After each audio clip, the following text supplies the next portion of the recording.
In its heyday, it was a workhorse, a 1953 Chevy 5-window pickup truck. I searched for the 5-window for 10 years. All that time, Bob Ayer's dream vehicle was parked less than 2 miles away. I would go home that way a lot of times from coaching football or baseball. It had been put out to pasture in a Burton farm field for 23 years. This vehicle was in his farmyard. Every time he moved it, I would stop my vehicle on the side of the road. I'd run up there and I'd put my name and telephone number underneath the windshield wiper. When you get ready to sell this, call me, and I put my number on there. He never called. But fate would bring Bob, his wife Jill, and the truck's owner to the same diner one morning. And I said, hey, when are you going to sell me that 5-window pickup truck in your yard? He said, well, the guy was supposed to be here Sunday and look at it, and he didn't show up. I said, can I come and see it? He said, yeah, come on over. And I bought it that day. The truck was rusted, buried in a foot of snow, and needed a jump. But the old girl was all there. And she still ran. Once I drove it home, I knew that I was on my way. Bob would name her Phyllis after his mother, who went with him to dig the truck out of the snowy field that day. And he would begin a project that would take him back to his roots. I gotta credit my dad for that. So when I was growing up, we never had a repairman at our house. If something wasn't working right, my dad would tear it down, and us boys, there was 4 of us boys, then 5 of us boys, were all a part of that.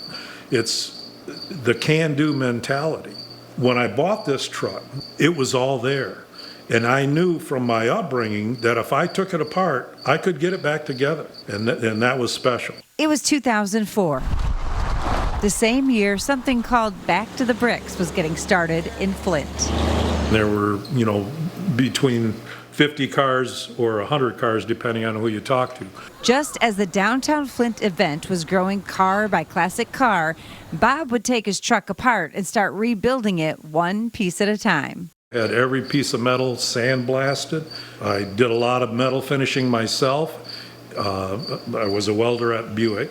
And then I took it out to a local company called Ronnie's in Clio, and they did the finished body work and the paint. They painted it all in pieces. It went out there in a big trailer, a couple loads, and I brought it home wrapped in carpet padding. Took me 2 trips to bring it home, had all the pieces spread out in this garage, and over the course of the winter, I put it together. The paint shop told him when he got done to bring the truck back and they'd touch it up.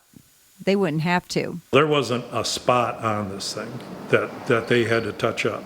And they just couldn't believe it that, we were able to do that. They would paint it berry wine over bright metallic silver, a mystical color that turns heads, especially with the ladies. The women absolutely flock to that color. If the sun is shining, it's like fingernails and lipstick, and they're here and they love it. And so do the judges. If the sun was shining and that bright silver metallic came out of that paint, it was almost like I knew I was going to get an award. If only Bob could take credit for that decision, but he actually picked out Corvette Yellow before his better half stepped in. So really you owe all those awards to your wife because she didn't do the bright yellow? For sure. She said I was a color dork.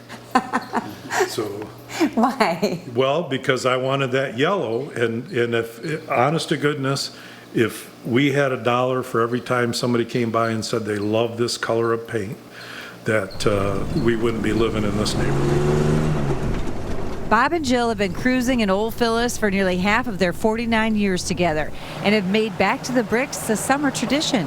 We measure our distance in thumbs up and horns beeping at us because it's just absolutely crazy the looks that you get, driving the truck down the road. Special touches like wood in the truck bed from John's favorite hunting spot, a straight 6 like the original under the hood, old school rims picked up for $25 each at a rummage sale, and a ceramic coating that seals in that shine helped Phyllis pick up plenty of awards along the way.